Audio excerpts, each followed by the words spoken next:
Well, I want to first of all thank those of you who have been stalwarts, staying with us until this hour. And I think you will be richly rewarded in this last panel because we're going to connect the dots now. We've heard a lot about strategy and about military competition, potential conflict in various scenarios. This last panel is going to look at the implications of what we've heard earlier for the defense industry.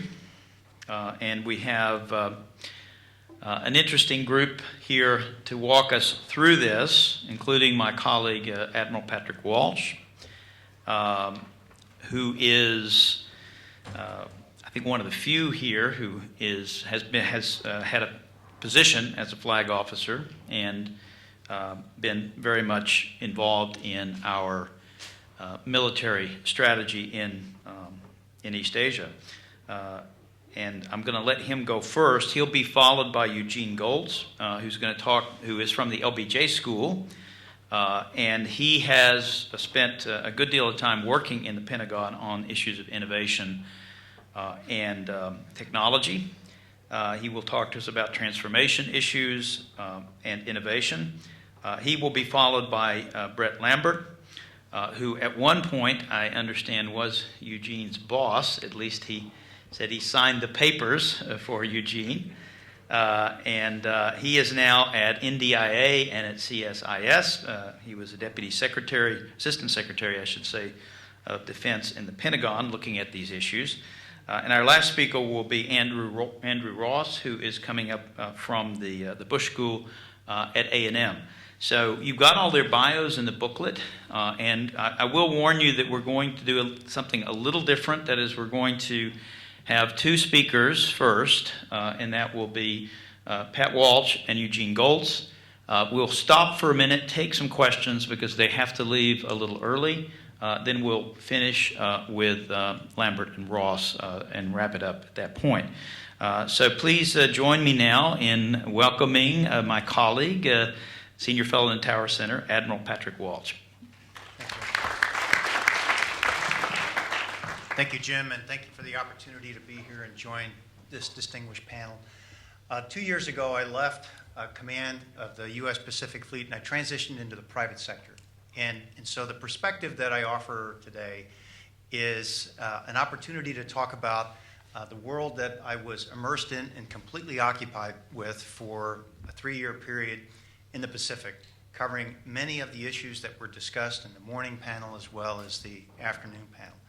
But also, in the last year in particular, have been specifically focused on cyber and cyber intelligence and what the implications are in the private sector as well as what the implications are for government. And with that, I would like to share with you, as a way of transitioning our discussion from the previous panel, one of the more difficult challenges that commanders at sea have and aviators in the air have is to evaluate intent. So when you think about the situation that was described in the various scenarios that were discussed earlier, and the role of escalation, we rarely operate in isolation. We always operate typically with allies and partners in the region. And the scenario that used to keep us up at night was strategic surprise, the situation that we least expected, we didn't anticipate, and yet draws us in at a time and a place that was not of our choosing, and potentially for a duration that is much longer than we ever expected or anticipated. So there's implications as you work your way from the strategic to operational to tactical that involve procurement and acquisition, and has direct impact on the defense industrial base as well as the U.S. economy. Before I step into the specifics associated with that, I'm reminded in the discussions both last night as well as today about the mistakes that we've made and the assumptions that we've made in the past. As you go through international relations literature, there is one rhetorical question that comes up over and over again in the 50s and the 60s, and that was, who lost China? In 1971, the Senate Foreign Relations Committee brought back the China hands. those who were in a position to evaluate and make recommendations in the late 40s back to Washington. And the senators had a real simple, direct question for them. What happened?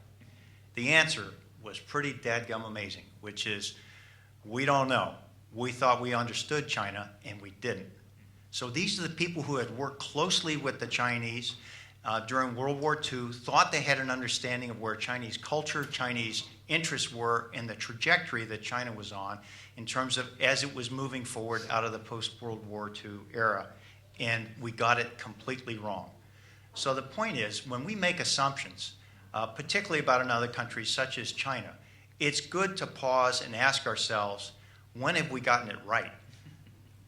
So as I look back and try and ask a similar set of questions, I was part of a group in the Pentagon for 8 years that operated with 4 specific defense policy goals: to assure our allies and to dissuade potential adversaries from making investments that would directly challenge U.S. capabilities, to deter conflict, and then to, if necessary, defeat enemies.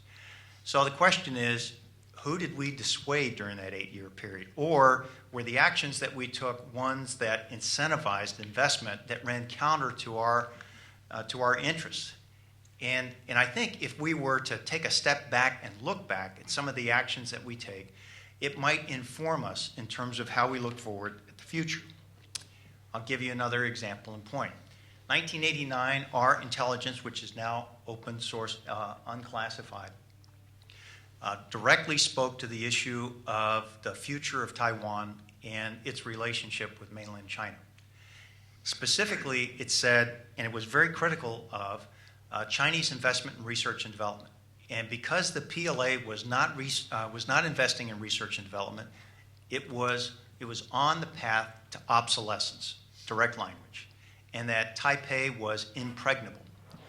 So when you look at the implications of that sort of intelligence report, it doesn't come as any surprise that by the year 2000 and 2001, the Navy's investing in the littoral combat ship.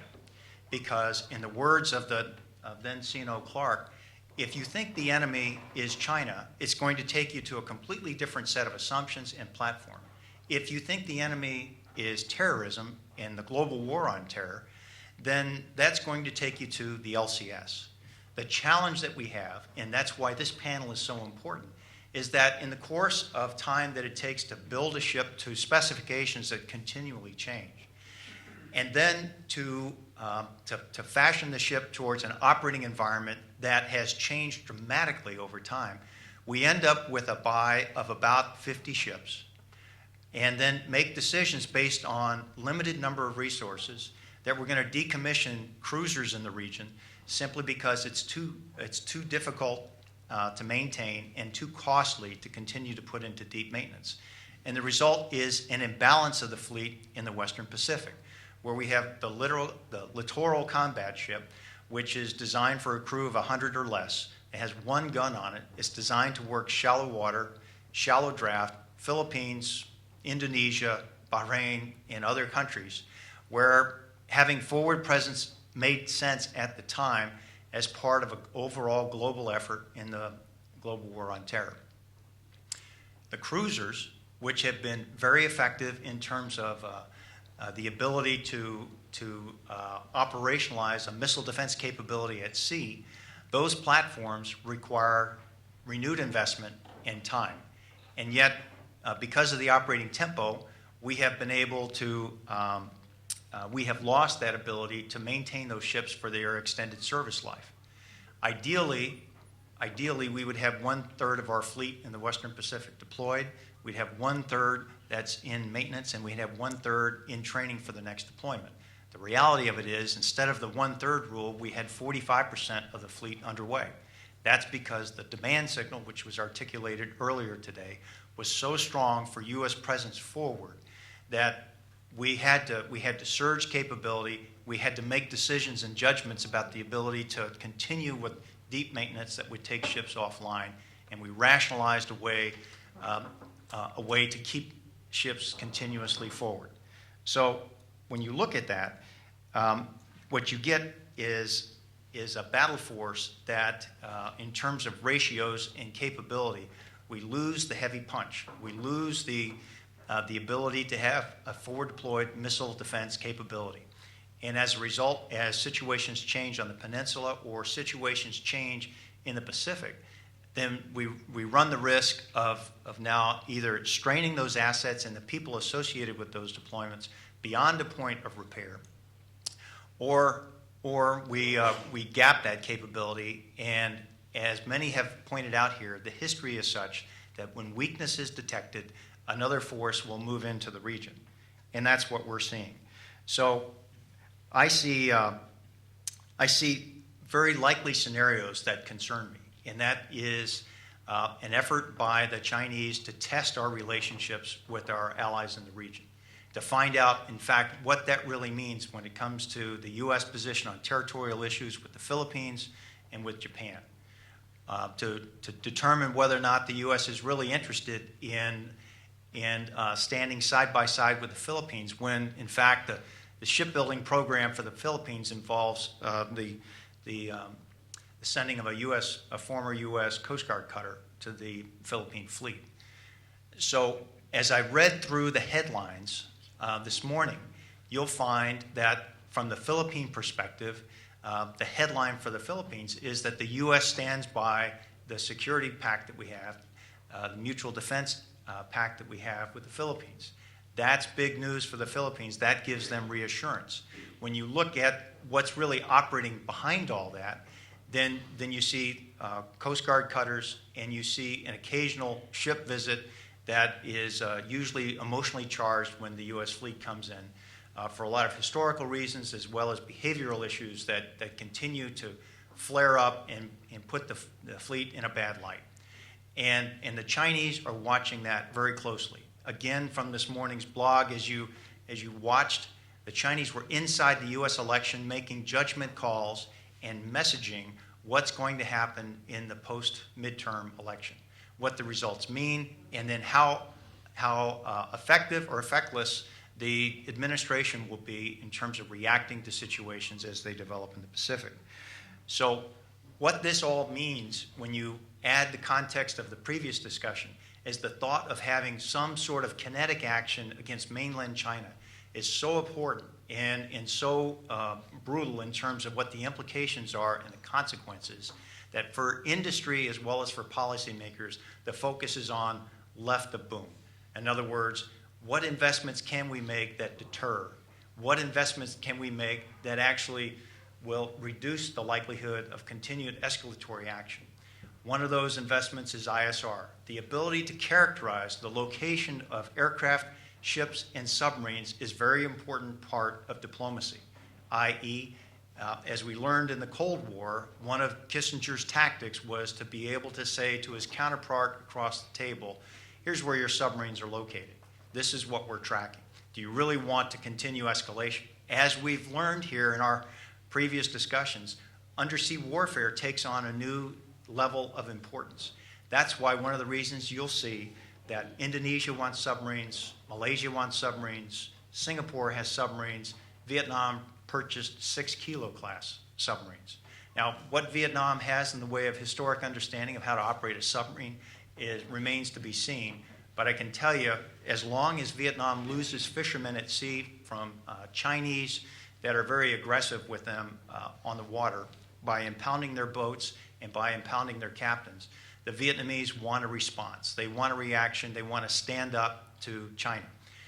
All of that becomes very escalatory and has the potential for extraordinary levels of tension. In addition to ISR capability, which is critically important, I think there's opportunities in cyber that have yet to be developed and explored. I come from the private sector today where we work in the unclassified environment with cyber intelligence.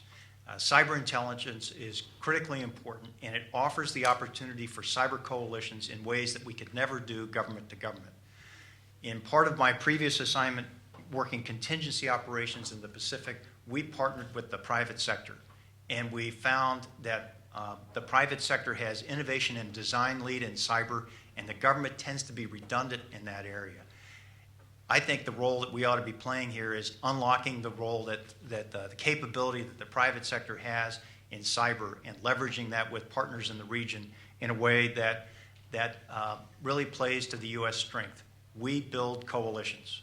China doesn't do that. We can do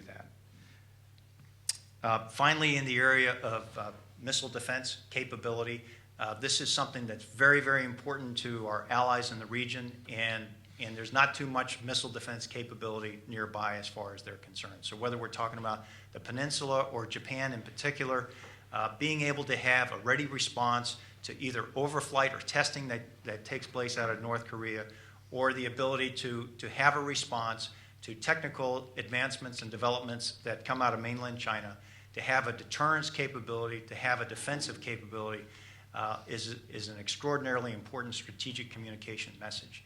And with that, Jim, I'll stop and Thank you, defer Pat. to the panel.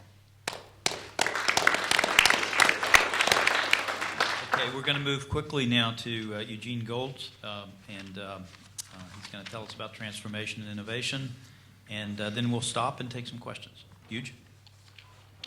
So I did write a book about transformation, but I didn't think that was what you asked me to talk about. So I'm happy to say some things about that if it comes up. If people have questions, I'll try to work in a word.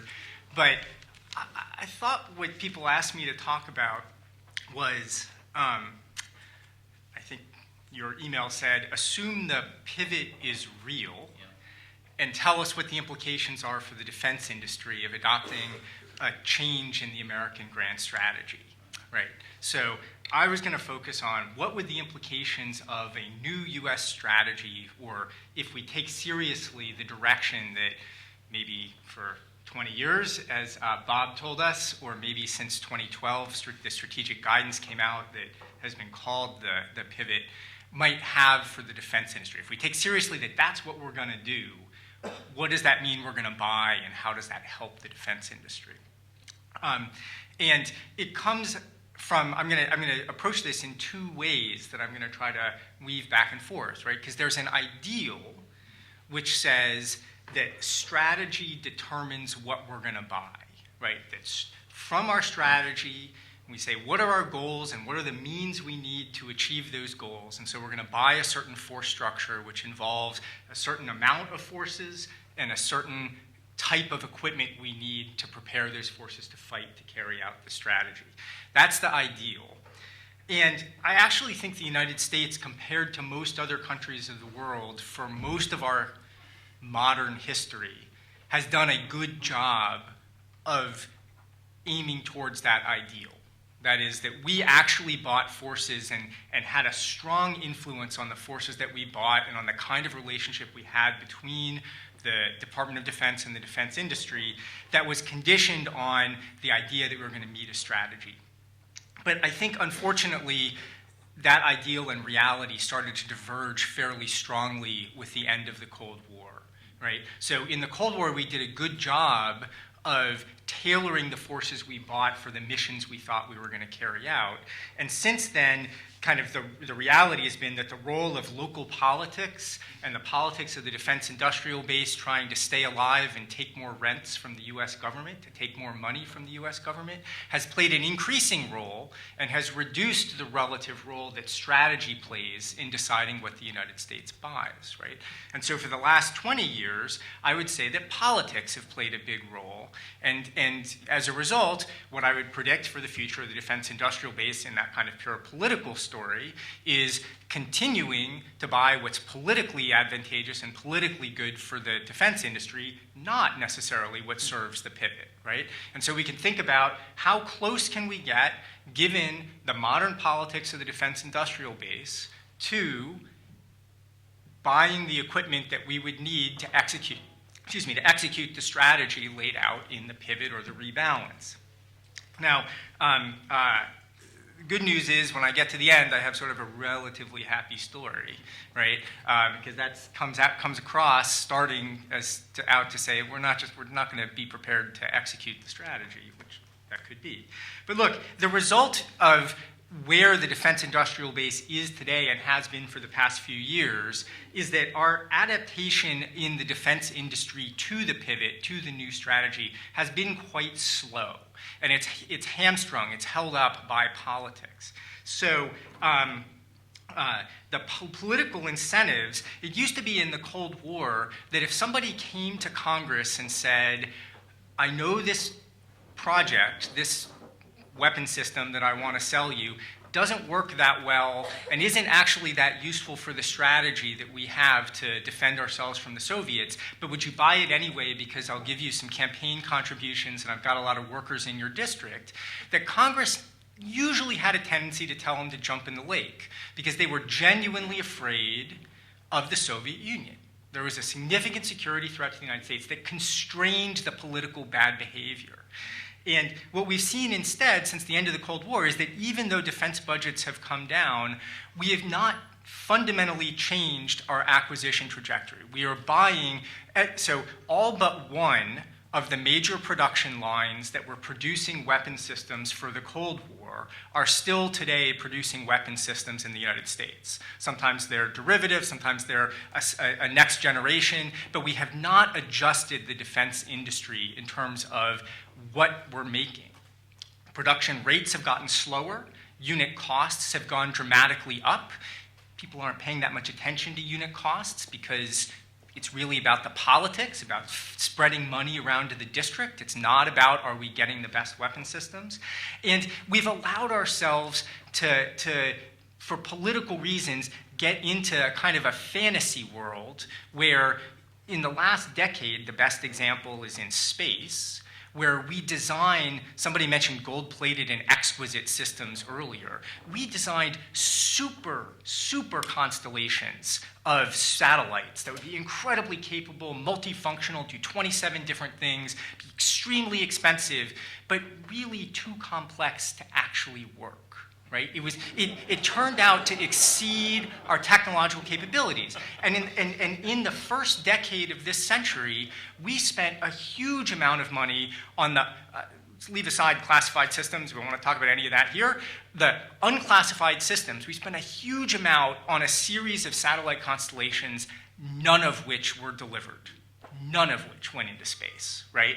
And a couple of those programs are still trundling along, SBIRS, a few others, right? Because they have the political logic and a political support, but not because they're contributing to national security.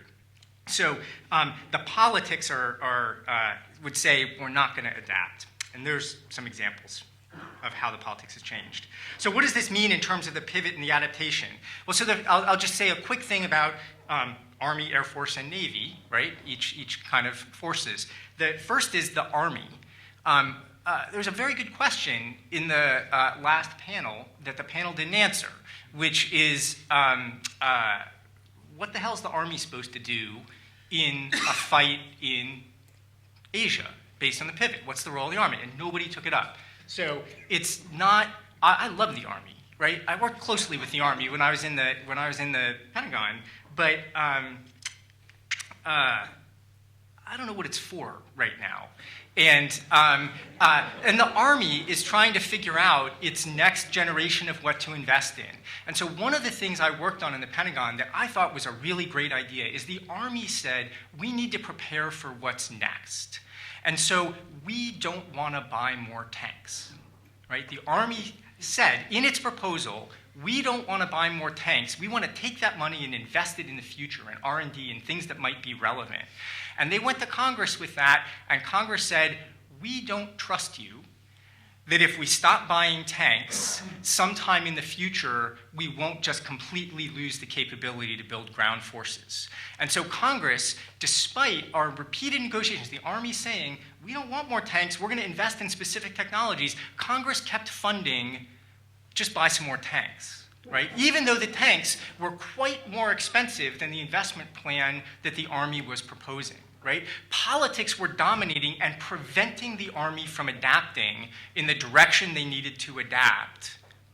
Now, to move with the pivot. Now, certain companies were favored by this, right? So we negotiated with the companies that make traditional ground vehicles. So that I'll just say the headline, so we didn't focus on the headline guys, but just the companies we're talking about. General Dynamics Land Systems and BAE Systems are the leading prime contractors in this business. These are good companies with good capability. They're entitled to make a profit. It's important that they make a profit to keep the United States in the game for future defense industry contributions to our national security. However, it's important that they stay in the game and they make their profit in a way that adapts to where the strategy is going, right? And somehow the connection between the industry and the Congress was not made to allow that. It was made to allow the purchase of more tanks. For the Air Force, if the Air Force is moving in the direction, this also came up, Aaron Freeberg said, gee, I'm not sure we need F-35s because they don't have the range to execute the rebalanced, execute a lot of the missions in the Pacific. It's kind of true, and it's clear that the Air Force can't get by under the pivot with buying more of the status quo. The Air Force needs, for example, to invest in new fuel-efficient engines that allow an aircraft like the F-35 to have longer legs, right? So there are programs to develop those technology, but it's actually been a struggle to get the money into those programs that adapt the Air Force to the future, as opposed to the political fights over, are we going to have one version or two versions of the aircraft engines for the status quo F-35, which, by the way, doesn't execute very well the strategy of the rebalance, right? And so again, it's that adaptation. What we need is to invest in R&D. We need to move towards developing for the future if we're going to do the rebalance, and the political system is a drag on that. The last of these examples is the Navy that I'll talk about, and this builds directly from the last slides in the last session from Kevin's slides. That here are all these things we need if we want to continue the direct approach of, if we're going to go into the teeth of anti-access area denial, Chinese, they have better anti-ship cruise missiles, maybe anti-ship ballistic missiles, better air defenses, better submarines, all of these things. If we're going to keep sailing into the teeth of that, which is, of course, what our current plans call for, and it's what the air-sea battle operational concept is designed to enable us to do, well, we're going to have to buy a lot of expensive new equipment that improves our defenses against all of that Chinese A2AD capability. Now, the good news is this is exactly what the U.S. defense industry has been very good at for 60 years. Doing this, sailing into that, understanding the threat environment coming in and sending out missiles to intercept incoming threats. We've had a series of measures and countermeasures going back 50 years where the U.S. defense industry has proven technologically extremely capable and has successfully done that, including, by the way, some very important roles for companies in the Metroplex, right? So some of the missiles, some of the radars, those kinds of things are made here by major companies or have a contribution from the Lockheeds and the Raytheons that are partly here and partly in New Jersey and other places. In major facilities. So, in the early days, people invented the cruise missile. The United States said, we got to counter that. We're going to develop Aegis, an air defense system for ships. It was effective. People said, oh, you got that? We're going to make faster, supersonic cruise missiles that skim the sea, that are hard for Aegis to engage, that could overwhelm Aegis. The United States said, great, we're good at that. We're good at systems integration. We're good at improving the technology. We're going to develop the cooperative engagement capability that can beat those incoming cruise missiles. That was another successful program. It was more expensive. It was a step in that direction, but we're in the game with our defense industry in this measure-countermeasure as they ratchet up the A2AD and we ratchet up the technical responses to it. But, where we are today and where we need to go in that action-reaction cycle depends on how quickly the Chinese make technological progress, right? So lots of these threats of future A2AD that people are talking about are threats about the future. right? So we have been very successful in the United States at integrating battle management information and developing command and control systems and understanding the complex interplay of many different weapon systems in achieving an operational end. That's our strength. That plays to systems integration, both in operations and in the defense industry in the United States. No other country has demonstrated that kind of strength. And of course, that's what China says they're doing now with many of their A2AD systems. Oh, we're going to do great at over-the-horizon targeting of ballistic missiles against moving ship targets that are hard to track. No one has demonstrated that capability before.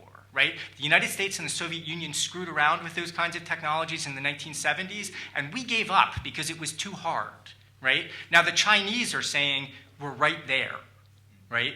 But it's not right there in any demonstrated sense that they've trained with, that we've seen in operational demonstrations. They haven't fired this at sea before. It's a question of when are they going to be ready if they are right there? And if the answer is soon, then we better start investing, ramping up our R&D investments quite soon. Truth is, I don't really believe they're right there because I don't think that China is good at systems integration the way we're good at it. So I think we're actually on a relatively responsible investment trajectory by investing in R&D to beat A2AD. We don't have to buy the systems today to beat the Chinese A2AD threat. We have to develop the systems to respond in case A2AD turns out to be true 5 years from now, 10 years from now.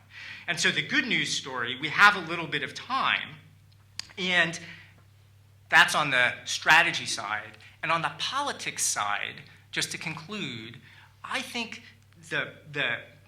there's hope, right? And I'll say it in two ways, right? So I've talked about how politics has really slowed down our ability to adapt or our connection to adaptation in the defense industry. And that's true. But we are getting to the point now where it's politically difficult to say we want to keep buying the same old stuff. So for the first time, a couple of these old production lines are actually going to the brink. Like the C-130, not the C-130, strike that, the C-17 line in Long Beach, California, really is closing now, right? Finally, 20 years after the end of the Cold War, more than 20 years after the end of the Cold War. And so we're seeing some adjustment because that political argument that says we need some jobs in Long Beach is now not resonating the way it used to. So that's some hope. And then the second part is the platform makers themselves are outsourcing a lot more, right? So these assembly plants used to actually manufacture a greater portion of the final product. The defense industry, the Lockheeds, the Raytheons, the BAEs, the General Dynamics, the Northrop Grummans, used to make a greater fraction of the system. And so the political appeal of saying, in order to keep the defense industry alive, you have to keep buying something in that Long Beach, California factory, used to be stronger. But for business reasons and for technological change reasons, more and more of the important guts of the system are now bought from other suppliers. And so the argument that you have to save Long Beach by buying more of the old stuff is weaker than it used to be. And so the result of that is, I think there's hope that we can't just ignore the prime contractors. The prime contractors play an important role of brokering the relationship to those new subcontracts to get the technology into the defense industry. But if we can invest based on research and technology, based on the connections those primes have to the important subcontractor base that brings in the new technology to do the A2AD, to beat the A2AD operational concept the Chinese have, right? That's how we're going to get around the political sclerosis that has really hampered the defense industry's adaptation over the last 20 years. Right. Okay, well, I think that woke everybody up. Let's take a few questions since they have to leave a bit early, and then we're going to give Mr. Lambert and Ross the last word on the day here. So, Barry, you want to start the questions? Sure. Sounds like our China's greatest friend is the U.S. Congress.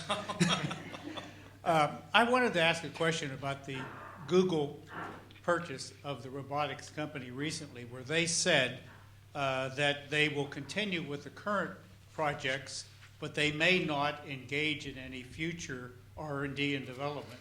What are the implications of that, and what do you think the U.S. should be doing about it? Okay, and any of the other panelists can, of course, weigh in if you have a better answer. Yeah, it's a good question. Like we have had a problem that large quote unquote tech companies are not very interested in engaging with the Department of Defense. So a number of years ago, Microsoft decided they wanted to sell more packaged software to the DoD. They were not going to customize anything, but they did hire a retired admiral to be the head of government relations so that they could sell packaged software. But they're not interested in customizing products to the DoD because the DoD demands very custom products, but it might be the biggest customer, but it is less than 1% of their market. Right, it's the biggest single customer, but it's still tiny. And so they're not going to make a custom product for that. Like Google is not super interested in a custom product for DoD. Now, some people, I think Brett actually might say something about this, believe that if we changed the rules and engaged better, made it less onerous, that Google would change their mind. Or presumably if we just paid them enough at some point, we would turn their head. Like we promised them a big enough profit, they'll say, okay, we'll make a custom product for you, right? But that may not be a practical solution. Like there are good reasons why DoD demands high-end custom products that are different from what Google is mostly going to make. And so if Google wants to make mass-produced robotics and make a lot of money doing that, if they see that as a bigger opportunity, they're going to do that. However, DoD still is willing to pay, if not this company that Google has, to develop the robotics that DoD needs. Like they're going to find a way, working with Lockheed and Raytheon and BAE and GD and Northrop, right? They're going to find an interface to that technology where maybe this part of Google can still work as a subcontractor through that broker, which is the prime contractor. So Google doesn't have to work with DoD. Google has to work with someone who works with DoD, and that person is the broker that connects the DoD procurement environment to the new technology, right? That's what the primes really do. And so I don't think the United States is on the brink of, losing all access to robotics, right? Either DoD will pay enough for it to a specific contractor if DoD wants it, or DoD will get access indirectly to that technology because it's part of the general technological capability of the United States. Anyone want to add anything? No? I'd just say, DoD is historically a horrible customer, horrible client. We will, to Eugene's point, part of the initiatives that were kicked off over the last 4 years was to that point, and we need to change the intellectual property requirements, the open architecture requirements, and so forth. I'm going to talk a little bit about this in the commercialization of the department and our supply chain requirements. But I think that for the foreseeable future, what you can expect is what I call an ingestion model, where the primes, who, as Eugene alluded to, 10, 15 years ago, when we gave a prime a dollar, about 80 cents stayed at the site where we contracted the dollar to the cage code of the dollar. And now it's about 20 cents on the dollar, and the rest is spread out through a supply chain that goes around the globes 5 or 6 times tail down the chain. And because of that, they are ripe to allow us to ingest commercial technologies if we can incentivize them to do so. And so far, we haven't. Next question? Yes, this gentleman right here. This is for Admiral Walsh, Admiral here. One of the more effective informal methods for reducing or modulating misunderstandings on the military level is to create professional and personal relationships between senior flag officers and their counterparts. Could you comment on your previous relationships with Chinese counterparts? Took about 2.5 years to get my first meeting with Admiral Wu Sheng Li, who was my counterpart. To your point, I agree. It's an opportunity for a direct, candid conversation to be very clear in terms of the interest that you represent and how you intend to reinforce that message in operations. I took the time with him to to ask him directly his characterization of the Chinese claim in the South China Sea, to help me understand the interest that China had with the 9-dash line, whether it was a historic interest or a sovereign interest or a tribute interest. At least it put them on notice that we're looking very closely at what the Chinese had described as a strategic core interest, which is code for, they put the regime on the line for whatever it is that their claim is in the South China Sea. It was probably the most difficult aspect of the relationship in the region because during this period of time from 2009 to 2012, the Chinese lost a tremendous amount of international goodwill over the bellicose statements and the language and the way they were conducting operations. And we would join with other partners in the region trying to message them to get out more often and spend more time in symposia so they could hear from their naval colleagues the importance that we placed in their leadership and the expectations that we all had, that we would comply with certain norms of international behavior that had become accepted as a general framework for how mariners would operate at sea. Consistently, we would try and do that. Secretary Gates, I thought, put it very well when, in a conversation with his counterpart, mentioned that we've had a long-standing relationship with Taiwan, and every time we go to put arms sales on the line with Taiwan, the Chinese want to break off their military-to-military contact and relationships. The Chinese counterpart said, we accepted arms to Taiwan when we were weak. We're no longer weak. So that is a way of describing the challenge that we have. We value mill-to-mill. The Chinese do not unless it serves their interest.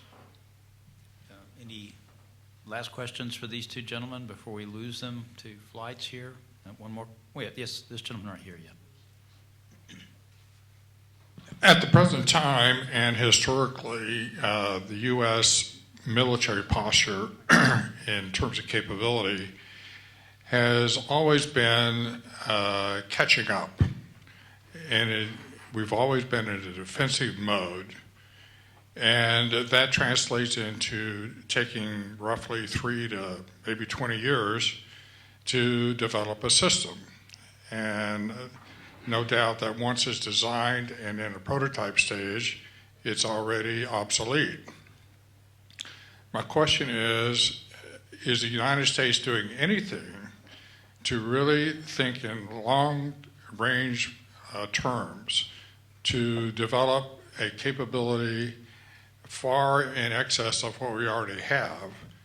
And some may say that, well, that's proactive, so be it. But to get way ahead of the curve of what may be coming down the pike by our adversaries and quit this catching up mode that we've always been in. Who wants to take that one? Eugene? So, we do a bunch of things that are meant to be very forward-looking, right? So we create a list of S&T, so science and technology, not R&D, but the very front end of the process, priorities, where we think we consider emerging technologies and what the kind of very long-range future of technology we think might look at. We do that both on the strategy side through offices like the Office of Net Assessment that Andy Marshall very famously has led for many years, and we do it on the technical side of making investments, both through what used to be the Director of Defense Research and Engineering, but now is the Assistant Secretary of Defense for Research and Engineering. So that is a part of kind of long-range technology futures, is part of what we do.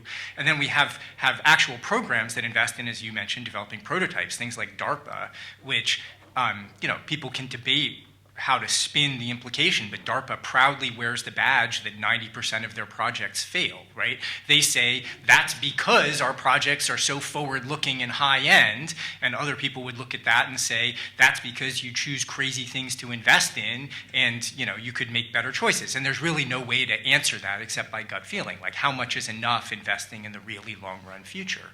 But we do invest in the really long-run future, and in fact, I would quibble a little bit with your premise of your question. You're right, we take a long time recently, especially, to get a system from the time we start out designing the system to when it's initial operational capability in our force structure, right? That can often be a very long process. But to say that it's obsolete in the sense that it may not have the latest technologies, right? If it takes 10 years to get that system, or 17 years, or whatever, to get that system to initial operational capability, it may not at the time of initial operational capability have the latest new developed technology that was developed the previous year embodied in that system. But the truth is the United States is faster, not slower, than other countries at developing a new system and getting it. So it takes us 17 years and it's not keeping up with commercial technology or bench level technology that's in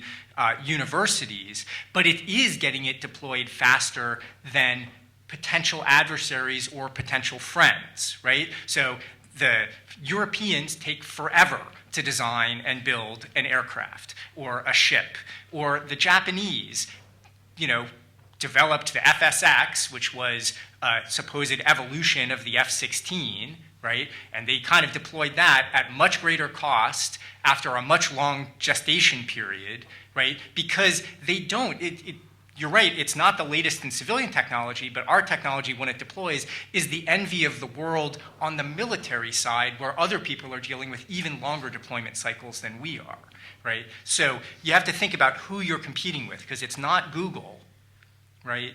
It's other countries that are actually worse at technology development. So There are some success stories, and I think what Secretary Gates described in his book with the MRAP is a good example of it.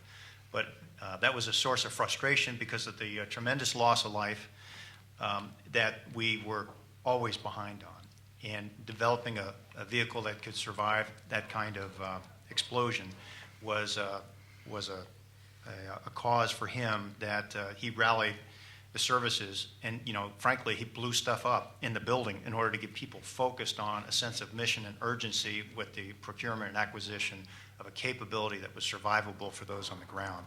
And he was successful. There was a very long debris field behind him in terms of the processes that grow up, some regulatory, some oversight. A lot of these are checks and balances from bad behavior that's taken place over time, and we inherit, and it does slow us down.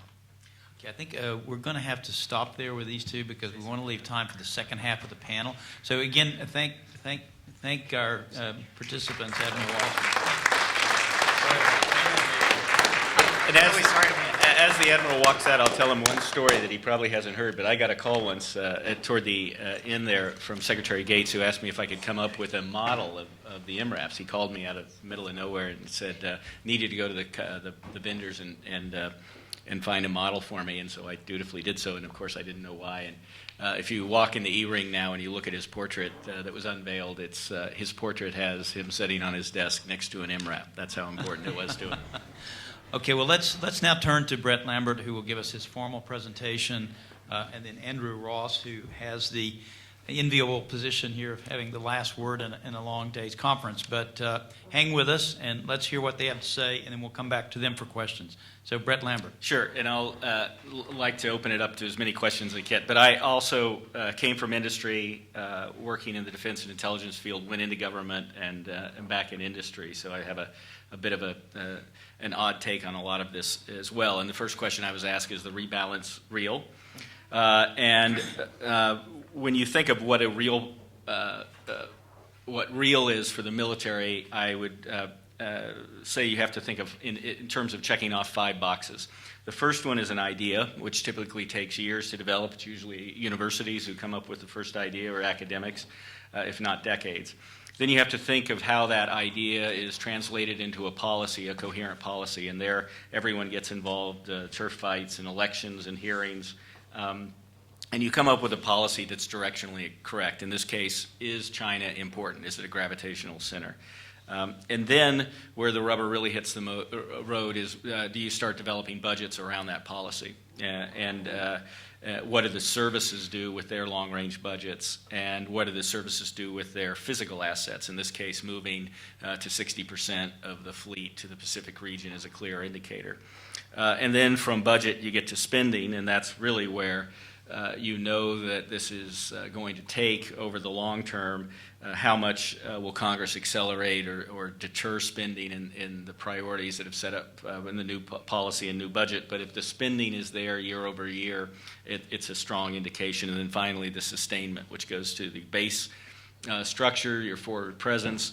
And clearly, in all 5 of these boxes, they've been checked. And I don't believe there's much retreat that's possible at this point over the near to midterm because those 5 boxes have been checked. You have an island like Guam now that we used to joke in the Pentagon is about ready to tip over because of all the investment that's happening there because of the rebalance. So is rebalance a reality? Yes, it is. And then the question you turn to is how do we support it? And particularly my role in the department was how do we support it with our industrial base. But before I talk about the rebalance in the industrial base, I just want to do some level setting. When I first came in, I was asked by the deputy to look at the 4 previous downturns that we've had in the budget after World War II and Korea, and then after Vietnam, and then largely as a result of economic activities in the United States, but then it was accelerated with the collapse of the wall. We had these dips in defense budgets, and I was asked to do an academic economic analysis of how the defense industry weathered the storm and how they were able to support us as we turned back up. And that was a fairly major undertaking. We learned a lot of lessons, but I can just tell you that the conclusion at the end of the effort was that we were 0 for 4. We got it wrong every time, but for different reasons. That report was immediately stamped secret and has never seen the light of day again. But we either cut forces too rapidly, we cut capacity too rapidly, we cut R&D, we weren't able to sustain forward forces. There was a whole host of reasons, but each time we injured the industrial base, the base that we relied upon or that we needed in the next uptick. And sometimes it had tragic consequences, and the Korea is the classic example where we were fielding soldiers with little or no ammunition on the front lines because of the cuts in our capacity to service them. Now, the difference between what we're facing now is that in the previous downturns, there was always an event that precipitated the downturn. In this downturn, it's very different. The enemy has not dissipated. In fact, it's metastasized. It's everywhere.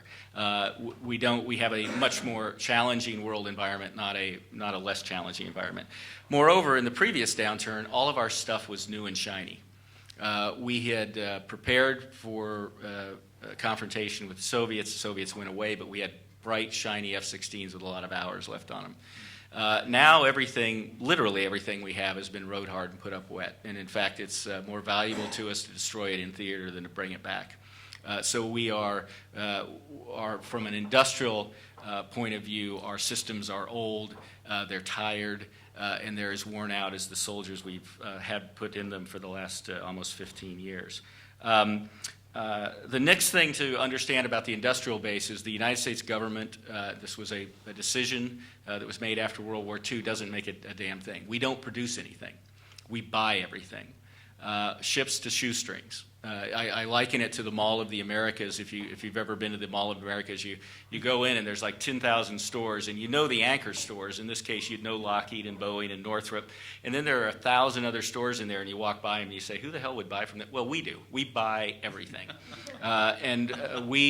We rely on a wide network of industrial suppliers that aren't just the major primes, but are primarily at the 3rd, 4th, and 5th tiers that provide us very unique capability. The other thing to understand about our industrial base is it's more global, it's more commercial, and it's more financially complex. And that statement is truer today than it was yesterday, and it will be more true tomorrow than it was today. We truly have a global industrial base. We don't have a single major weapon systems now that is totally manufactured in the United States, including nuclear deterrent submarines. We have components within each of those systems that rely on a very complex, highly orchestrated supply chain, usually in the electronic sectors, that are sourced from around the world. So it is a global and commercial supply chain. Very important to remember. So, I often talked when I was in the building about needing to transform from a mentality of steel to a mentality of sand. We still buy things the way we buy steel, ships, tanks, airplanes, but a majority of our purchasing power is now for silicon-based systems, and yet our acquisition systems haven't caught up to that yet. We're still buying things the way we buy steel. To your point about we buy things in 30-year cycles, we expect them to last 30 years. Most of what our service members need in theater is primarily disposable equipment, not equipment that lasts a long time, whether that be ammunition or whether it be electronic devices. So I know it's not an industrial-based conference, so I'll stop on the industrial base, but I think it's important to set that tone. Now we get to the part of the rebalancing and the pivot. It's still a very good industry to be in. I used to say in the building that Uncle Sam is not your favorite uncle if you're a supplier, but I assure you he is the richest one you will ever meet. We spend about $1 billion, a little over $1 billion a day on goods and services, split roughly between $200 billion in actual goods and about $200 billion in services. The $200 billion was increased largely to support theater operations, so that will decline. But the two implications for industry that I see in the rebalance, the first one, it's been discussed over the last few hours here and was discussed somewhat last night, and that's more of the kinetic. It's a pretty straightforward assessment, which is we are going to buy things that support that rebalance. And the easiest way, if you have to remember it in some ways, is things with legs, wings, fins, and that rely on gravity. And we're going to buy all of those things in increasing numbers to support the effort. So when you think about legs, as was discussed, range. So the JSF doesn't have the legs without the refueling, but the IHIPT engine that we've invested now almost $600 million to build, which is I think what we're going to head into with asymmetrical competition, not head-to-head competition with our next generation systems. That engine would provide the JSF with 30% more legs or 30% greater efficiency. You get to decide. That would greatly help in making sure we could perform the missions that are thought of right now in terms of the pivot. Long-range strike, underwater systems capabilities. The Admiral talked a little bit about that, but I would even go further in our investments that will happen over the next few years. You can see it with the budget. Will come out in February. There'll be much more emphasis there. But a lot of it is a bulk of traditional spending, but in global comms, space superiority, and so forth. The other thing to understand about the smart legs, wings, fins, and gravity is that autonomy will factor into all of them. Imagine, if you will, I'll just give one example, undermanned systems that can remain dormant at sea's bottom for months, if not years, charging, and be deployed and autonomously operate when we require them, but not before. Those are the kinds of systems that we're working on. Those are the kinds of investments that we're making inside the building, or the building is making, that I think will greatly assist in moving in that way. They also, I think, a great emphasis on commercial ingestion of technology, or ingestion of commercial technologies. Innovative companies, Google, is one everyone knows, but companies like Palantir, SpaceX, that we are embracing, and the department is now embracing to try to figure out how we can take advantage and leverage them in support of the rebalance.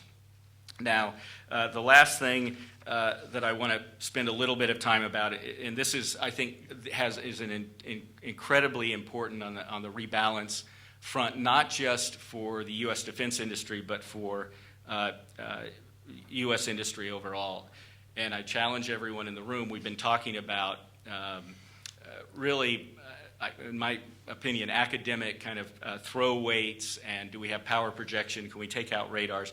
If you take that mindset off for just a second, take the idea of a conflict or potential conflict or power projection or influence, the things we always assume lead to some type of confrontation, and that everyone understands that these are issues. But I just challenge everyone to think about a world in which what we were trying to protect or defend wasn't a resource like oil or a physical location like the Straits, but it was ideas.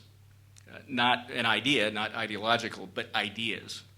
And what if our adversary, what they really coveted wasn't territorial expansion or ideological evangelism, but were ideas. Better ideas that would allow them or allow anyone, a demographically challenged nation, to survive and, in fact, thrive in the environment that, as we heard last night, that we created and that they now operate in.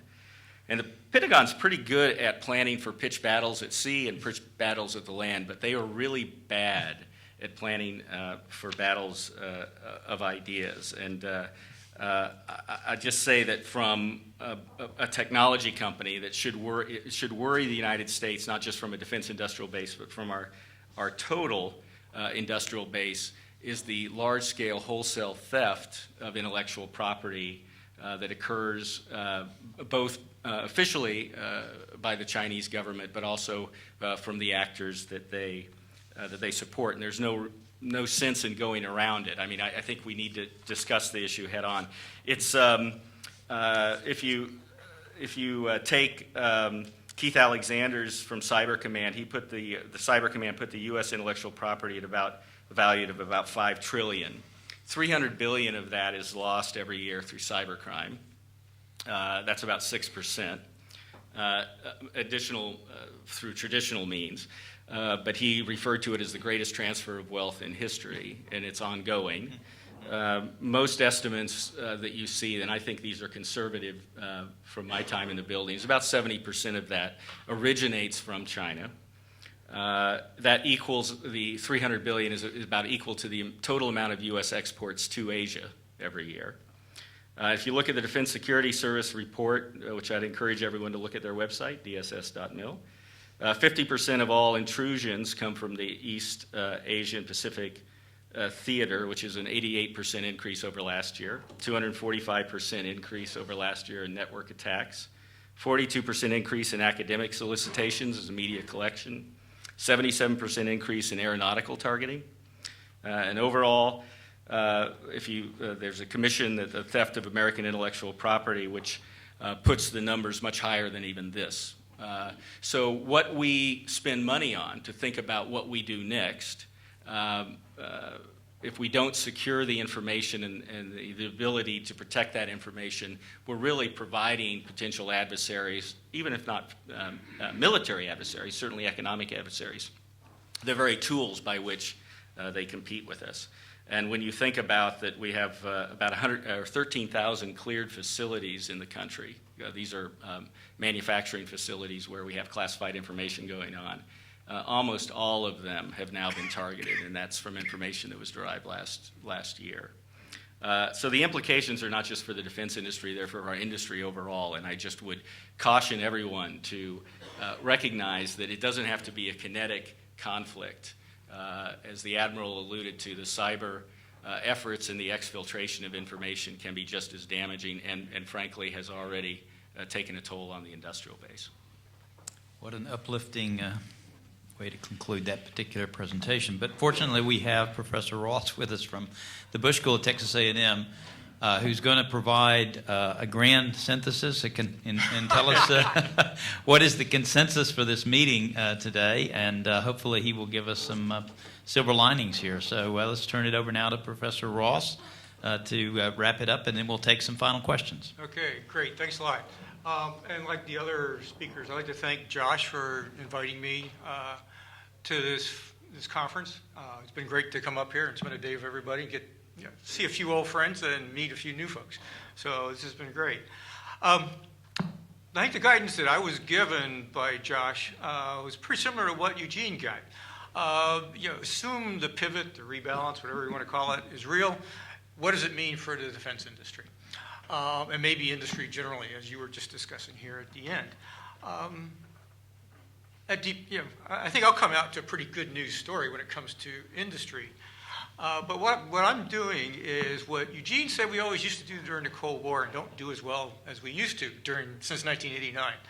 And I was surprised actually that Eugene, given how he thinks about these things, didn't point out that there's a forcing function during the Cold War. We all knew and agreed on who the adversary was, right? It was the Soviets and their friends and buddies, Soviet Union and Warsaw Pact. We haven't had that in the same way. Even after 9/11, we didn't have it in the same way. There's no way Al-Qaeda, a violent non-state actor, is going to drive us the way that the Soviets do. Might it be that the way we're thinking now about China, with the pivot, the rebalance, that it's now China that is that forcing function? I don't think we're there yet, but it's conceivable that could be where we're going. Now, that's not the good news, because I don't think that's very good news, that we have something on the order of the former Soviet Union to confront, to help us focus our attention, right? That's not a great thing, to see another peer or near-peer competitor emerge. And as some folks have pointed out, China could even be more of a peer competitor than the Soviets ever were because of their economic capability, the fact that they're integrated into the international economy, the way the Soviets never were. The Soviets were a one-dimensional adversary, military. That's not true for China. They're economic as well as military, potentially. All right, so my inclination when I'm asked, so what does the pivot mean for industry, is to very systematically walk through, okay, this is the strategy. We say we want to follow the rebalance or the pivot. And fortunately, the first two panels, especially the first panel, talked a lot about that, so I don't have to go into any detail there or revisit that, except to note that I think Robert Ross is very much on the mark. This is not new. We've been doing this, that is, we've been rebalancing, we've been pivoting, recalibrating, a lot of terms that have been used, since the 1990s. We were diverted by 9/11. And we'll see now to what extent the ISIS is a diversion. But this is not new. We've been doing it since the 1990s. And it's even with the diversion that resulted from 9/11, it was still in the background. And some of the defense planning around the notion of transformation, that sort of went away after 9/11. At least it wasn't up front anymore. It was always there in the background. We absorbed it in a lot of ways. So my inclination is to start with strategy, where we pretty much covered that. Look at the planning guidance, the operational concepts, and the capabilities that they tell us we need. Kevin helped out with that when he was drawing on CSBA's assessment or identification of the capabilities we need for ASB, for air sea battle. Okay, so I want to talk a little bit more, though, about air sea battle and provide a little bit different take than some of what we've heard, but also provide just a little bit more context for how we get to the capabilities and what does that mean for industry. I think that by the time I get to industry, the news is pretty much good, at least as I see it. And I wish Eugene was here. We've worked together on projects in the past, back in my Naval War College days. And frankly, my thinking about industry is very much influenced by the work that I did with him and Peter Dombrowski a few years back. Okay, so air-sea battle. Air-sea battle is really about countering what in the previous panel was called active defense, or active defense along exterior lines, as Aaron extended it, right? Active defense is active defense for the Chinese against the U.S. reconnaissance strike, what they call reconnaissance strike complex. Sometimes we use that term, but not that often. But active defense we see as the anti-axis area denial challenge, right? So that's what air sea battle is. It's countering that anti-axis area denial challenge. So anti-axis is about movement to the theater, right? Area denial is about maneuver within the theater. So there's two components here. What we're trying to do here is maintain capabilities and to some extent the status quo in a lot of ways. We want to maintain freedom of the commons, access to what we've called the ungoverned commons, air, sea, space, cyberspace. And cyberspace has gotten increasing attention as we've gone through these three panels, I think, especially by you here at the end. We want to maintain, ensure theater access, operational access to the theater. And this is PACOM, right? That's the theater we're talking about. Air sea battle nominally is about the Persian Gulf, South West Asia as well as Asia Pacific. But the real driver is Asia Pacific, and the real driver is China, even though in the building we don't always admit that. We want to maintain freedom of action in that operational domain across all domains, air, sea, land, space, cyberspace. We want to maintain the ability to project U.S. military power. We want to maintain escalation control, or what we used to do, what we used to call in the old, good old U.S. Soviet Union Cold War days, escalation dominance, right? And that was a nuclear term, and we try to avoid that in this context, but that's what we're trying to do, maintain escalation dominance. So the whole set of concepts, capabilities, investments that have been identified that are needed to counter emerging threats, ballistic and cruise missile threats.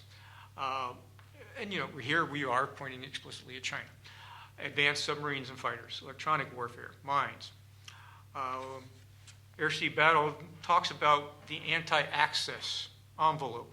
And a lot of this is long-range precision strike capabilities that are emerging, that the Chinese have been working on. Long-range anti-ship ballistic missiles, the Chinese DF-21D, that's received a lot of attention. Long-range cruise missiles, the Chinese DH-10. Improved mobile ballistic missiles, as well as diesel submarines, improved fighter and bomber aircraft, and surface combatants with advanced air defense and electronic warfare capabilities. That might include carriers, it might be other kinds of surface combatants that the Chinese will put to sea. As pointed out before, yes, China is now developing a maritime capability that it didn't have before, that along with land-based assets, challenges U.S. maritime dominance in the theater. Capabilities discussions in air-sea battle call for continuing to develop superior technology and improving the ability of existing platforms. New, more integrated weapons, sensors, cyber electronic warfare systems, unmanned systems. This is what back in the days of transformation we used to call, Eugene didn't talk about transformation, so I'll talk a little bit about it. But because I think, I'm revealing what I was going to say a little bit later, but I think air-sea battle is in part the revival of network-centric warfare and the regional manifestation of what we used to call, or still do, but used to get a lot more attention, net-centric warfare. These systems are to evolve much more rapidly than the host platform, so we're improving components, capabilities that go on to existing platforms, and allowing us to more rapidly exploit new technologies. You don't have to build a new platform to put in new technologies to make those platforms much more capable. Minor example perhaps, but one in a field I work in a lot, nuclear. Look at the B-52, right? The damn thing's as old as I am. Yet it's still flying. We're planning to fly it for a lot longer. It isn't the same aircraft. Might be the same airframe, but it ain't got the same avionics. It ain't got the same guts that it used to have. All right? Air-sea battle calls for a networked, integrated attack in depth. Tightly integrated cross-domain operations to disrupt, destroy, and defeat D3, right? Adversary A2AD capabilities. So networked, integrated, cross-domain operations across the full spectrum of conflict. And I've already identified the domains that we're talking about. So again, networked, integrated, attack in depth. And I won't, I've got sub-bullets for all this, but I won't go into all the details. And again, disrupt, that is deceive or deny enemy battle networks. Our network takes down their network. Destroy, offensive operations to neutralize adversary delivery platforms. And defeat, defensive operations to protect joint forces from weapons launched by the adversary and reduce density of attacks by the adversary. It's supposed to take jointness, and here we're talking about Air Force and Navy, obviously, to a new level. Leverage and bring together in a way we never have before. The synergies, exploit synergies of Navy's sea control and the Air Force's air and space control capabilities. All right, so specific capabilities. And here we should probably just put Kevin's slide up from CSBA. And I've got a page and a half of some of the things here that were identified, the capabilities, specific capabilities identified by CSBA. And I won't go into all of the details of everything. A lot of this is about improving long-range precision strike. It's about offensive and defensive cyber. It's about space control. It's about developing hedging capabilities for space, developing air hedges as well, a long-range strike family of systems, and a whole set of other precision-guided capabilities and undersea capability, so including ASW. Kinetic and non-kinetic air and missile defense. Missile defense plays big time. And fortunately, we've done better with theater missile defense than we have national. So that's a good thing for air-sea battle. All right, now what's this mean for industry? Finally here, right? And again, as I said, I think the news here is largely good. And I wish Eugene was still here because he might take issue with part of this, but my sense is the U.S. defense industry is pretty well positioned to provide the Air Force and the Navy with the capabilities required by a pivot to Asia Pacific, as identified thus far by air-sea battle. Frankly, I think there's little, if anything, in ASB that might strain defense industrial capabilities. For the most part, there might be a few exceptions here, but for the most part, ASB is about sustaining innovation as opposed to disruptive innovation. That means we're improving capabilities. Well, defense industry is good at incremental progress. It's also easier for the military to absorb. ASB is Air Force and Navy. That means it's capital intensive as opposed to the Army. That doesn't mean that the Army doesn't do tanks. They don't want any more, but it's more capital intensive than what ground forces typically ask for. Industry's good with that, right? Capital intensive is what their business is all about. It's also been pointed out that ASB is expensive, even though it might be sustaining incremental innovation as opposed to disruptive innovation, which might be even more expensive. ASB is still expensive. Industry's not going to mind that at all. They're good at doing expensive. Help us out with that. My sense is that we're going to see demand for products that are Army-focused declining, to be much weaker than it has been. And demand for products from industry that are Navy and Air Force focused are going to be much stronger. So if you're looking for where to invest, there you go. U.S. defense firms, I think, basically can be expected to rise to the challenge of providing the military with the ASB capabilities that we've identified, especially as in the list that Kevin put up that CSBA has identified. At this point, I know Eugene would agree with me. ASB, as was the case with net-centric warfare, puts a premium on systems engineering and systems integration. That's a real U.S. strength. It's a real U.S. defense industrial strength. It used to be a U.S. military strength. It's not so much more. Our systems integration capability resides in industry. And as Eugene, I think, did say, my sense is we're still way ahead of the Chinese on that one. There's others here who know a lot more about Chinese defense industries than I do, but I've been part of a project along with Kevin and other folks at UCSD, and nothing that I've seen leads me to think that the Chinese will be nipping at our heels on systems integration anytime soon. So the pivot to Asia Pacific, basically, and ASB are unlikely to reshape, reorder, restructure the U.S. defense industry. Now, if you think it needs to be restructured, ASB is not going to help you. I think Eugene wouldn't like that much. But I think firms such as Lockheed Martin, Boeing, BAE, Raytheon, Northrop Grumman, General Dynamics, the primes, right, the majors, are likely to continue to dominate. Not so much ASB specifically, but the pivot more generally is going to provide these firms also with export opportunities, more export opportunities. And they're always looking for expanding their market. The pivot could very well help with that. Again, I see with ASB a return to a regional manifestation of net-centric warfare and the emphasis on systems of systems and networks of networks. This is what the fight is going to be all about. I've got other thoughts on, well, if ASB isn't really going to shape industry for the future, what might? We can do that in Q&A. Okay, well, thank you very much. Let's thank them.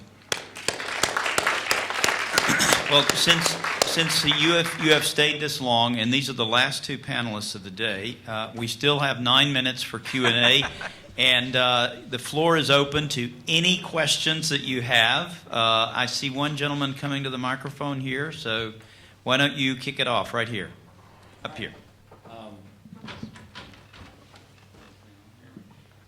It might have to be turned on. Looks like we got one here. My question is for Brett Lambert. I'm the president of the local chapter of NDIA here, and I also work at a major contractor. I'm a systems engineer, and I flirt with program management and business development. And I wanted to know what, from the contractor side, the ones who possess a large amount of the capabilities, you have a great deal of the needs on your side. How can we sort of make an input and help improve the acquisition? Well, I mean, that was a real challenge. It's in the last 15 or 20 years, the industry worked very closely prior to the last 15 or 20 years with the government, and it's an odd fact that the defense industry is the only industry in the world where you get closer to buying something the less you talk to the people you're going to buy it from. And it's if there are any lawyers, I apologize in the room, but that's largely a result of lawyers. And so we made a concerted effort. When I came in to do industrial base in the Pentagon, there really wasn't an office, and it had just gone away over the last 8 years. And people said, "Well, that was because of the previous administration." It had nothing to do with politics. It had everything to do with we had year-over-year double-digit growth, and when we had a program that was in trouble and was bleeding, we cauterized the wound with money. And so there was no reason for industry really to talk to the department because we had enough money to cover over any mistakes we had. When the money started to dry up, as it did as soon as we came into office, we realized that we needed to start re-engaging, and that was difficult to do. Finding forums like NDIA and AIA and PSC from the services side was vital to us to get information. And you touched on the other point, and I had mentioned it before, the world had changed in the last 15 years from where the primes, if we wanted really solid information, we'd go to West Bush or we'd go to, Bob Stevens, or we talked to the CEOs, but they were actually just systems integrators now, and we really needed to understand the core of the defense marketplace, and all of the really interesting widgets and ideas were coming not from the primes, but from the second, third, and fourth tier that NDI represents so well. And so we realized we needed to open up those capillaries, open up that dialogue directly with them to understand better. And I think Mr. Kendall, who's the Undersecretary now at Acquisition, Technology, and Logistics, has made a concerted effort to try to engage them. There was just a large meeting last Saturday, I know. But the department needs those ideas, and particularly the initiative that we started back under Ash Carter, which was Better Buying Power 1, and now is morphed into Better Buying Power 3, which is all about innovation and OSD's desire to work with companies on innovative technologies. It is just a dialogue that we have to keep open, and we just need to invite interested parties. Some could be Google, some could be Microsoft, some could be Defense Prize, into a room and make sure there are no lawyers in the room when we have these discussions. We actually have a lawyer standing at the microphone back here. I hope you're billable. Yes, go ahead, Rick. What's your email The address? question I have relates to the comments made earlier about outsourcing. What is the policy on outsourcing? What kind of products and systems are outsourced? And hopefully the answer is going to be that the outsourcing is all done to companies who do business in the United States, and that we're not outsourcing some of our defense to companies who are in China and make them there. Well, we do. I mean, the Army had its famous beret moment where we discovered that the berets, when the Army moved from changing its headgear, the berets were actually manufactured in China. We do have provisions like the Buy America Act that are enforced, but there are different kinds of outsourcing. When I talked about the split, after 9/11, we saw just an incredible rise in the amount of services that we outsourced. And that was to really focus investment dollars on what we call the teeth and not so much on the tail. So supporting warfighters in theater by making outsourcing the compounds, outsourcing the cooking, outsourcing all of that. That is usually done to U.S. firms, but they will often contract with local providers. And in my mind, that's expedient and makes sense. It's a lower cost. Things like buying food sometimes from local vendors as opposed to paying to ship it over from the United States makes a lot of economic sense. And so in those cases, I think there are economic reasons to justify it. We don't outsource much of, when you talk about services, when you think about butts in seats and brains in seats, it's kind of a crap, but that is really what we're talking about. So people that mow the grass, that tends to be outsourced to the lowest common bidder, LPGA kind of contracts, and that could be non-U.S. If it's overseas on a base. The brains in seats almost always, because of the security requirements, are almost always U.S. Based. We have 775,000 cleared industry people right now. It's probably about 30% too much. I think you'll see a large reduction as they try to weed through those over the years. But that is really the base upon which we draw most of the outsourced capabilities from, and that's a pretty big base to draw from in the U.S. Let's take the two final questions, and then we will wrap it up, and I'll ask Josh if he has any final thoughts he wants for the group here. But Stephen Hammond, and then General Williams, you get the last question. Stephen, go ahead. Yeah, it's occurred to me that for every propulsion scientist and control system scientist and stuff like that we have, the most brilliant minds working on these things at Lockheed Martin and Raytheon and stuff, for every one of those that we have, China probably has 3. And one of those 3 is probably heads and tails above ours, just based on the numbers and based on their emphasis on education.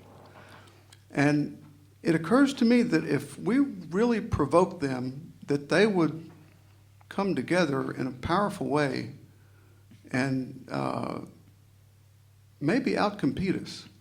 So I'm just wondering why we would be preparing for war with somebody that has that much resources and military capability. Okay, let's go to General Williams. You want to put your question, General, and then we'll come back to that. Actually, my question's a little bit along that line. You know, the human capital issue is a real challenge. I think the point he's making is that, you know, last year maybe the Chinese created 600,000 engineers, the Indians about 400,000, and the United States, if we were lucky, maybe 30 or 40,000. So it doesn't take a rocket scientist to figure out that we got a challenge.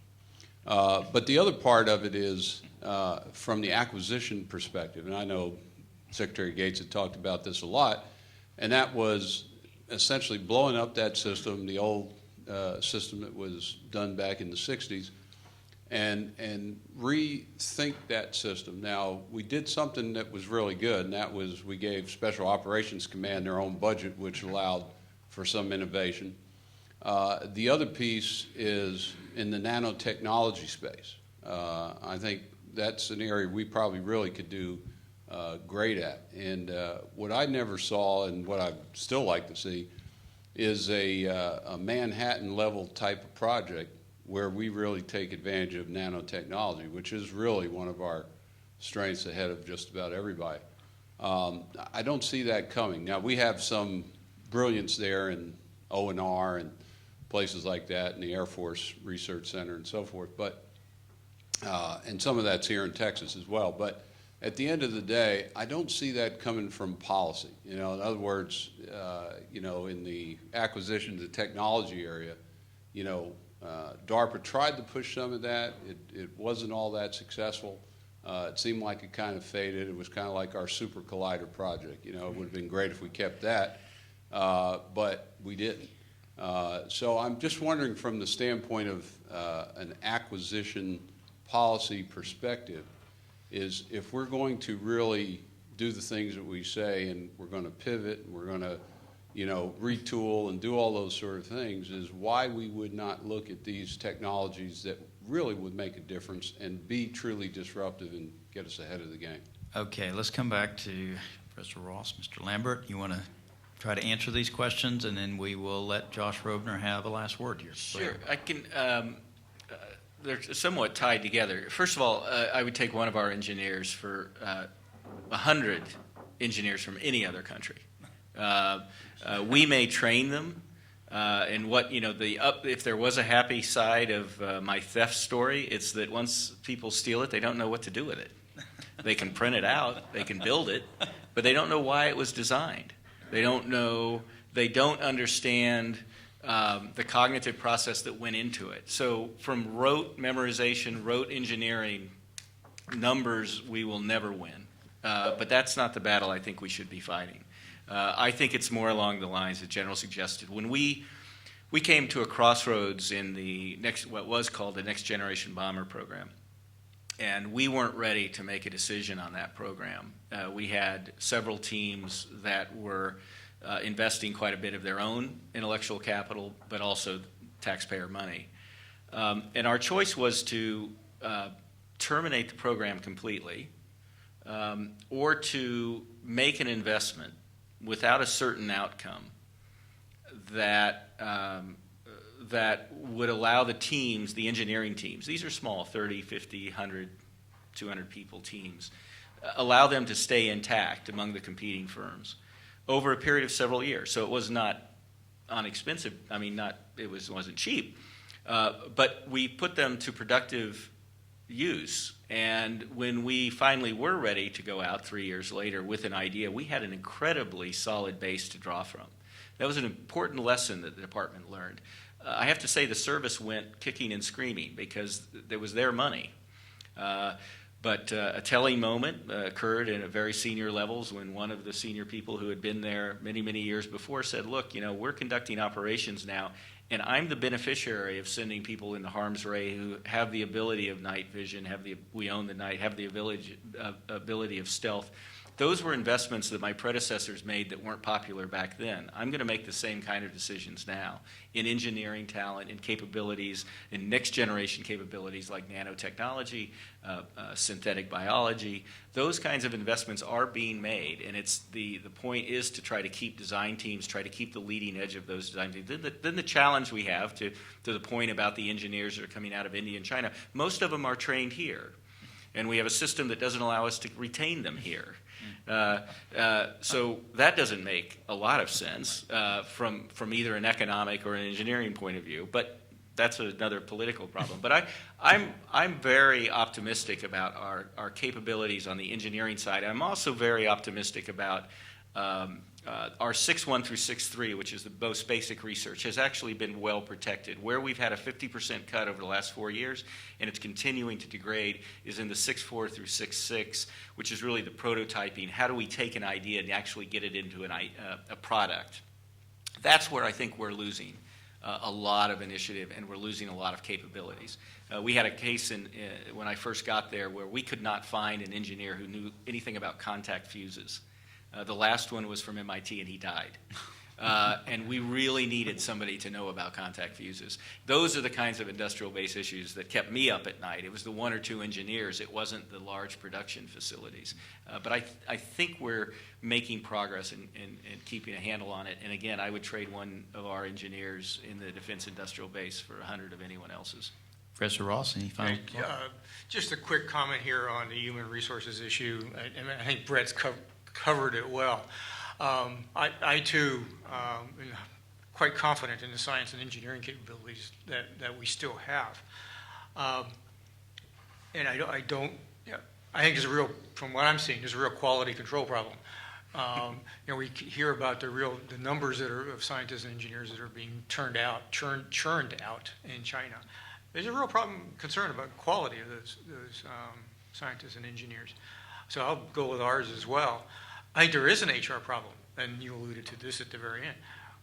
We've got an aging workforce in national security, science, and engineering. And before I just recently moved to Texas A&M, but I was in New Mexico where I worked with the labs, with Sandia and Los Alamos.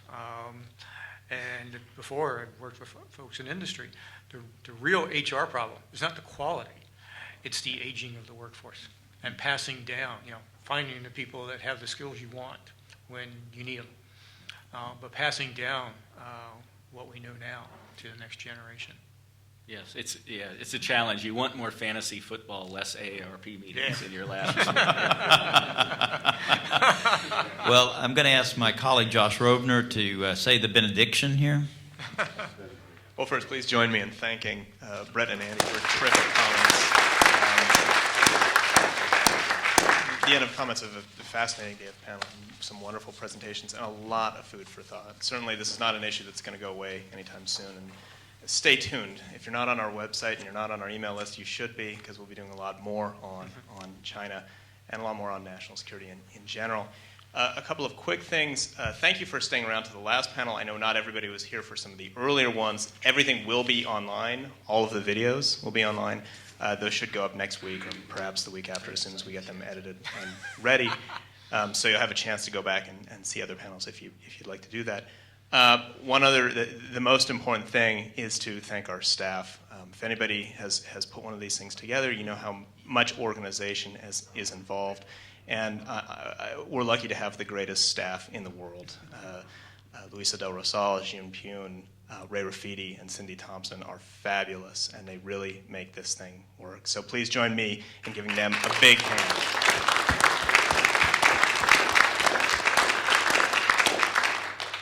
And with that, the conference is adjourned.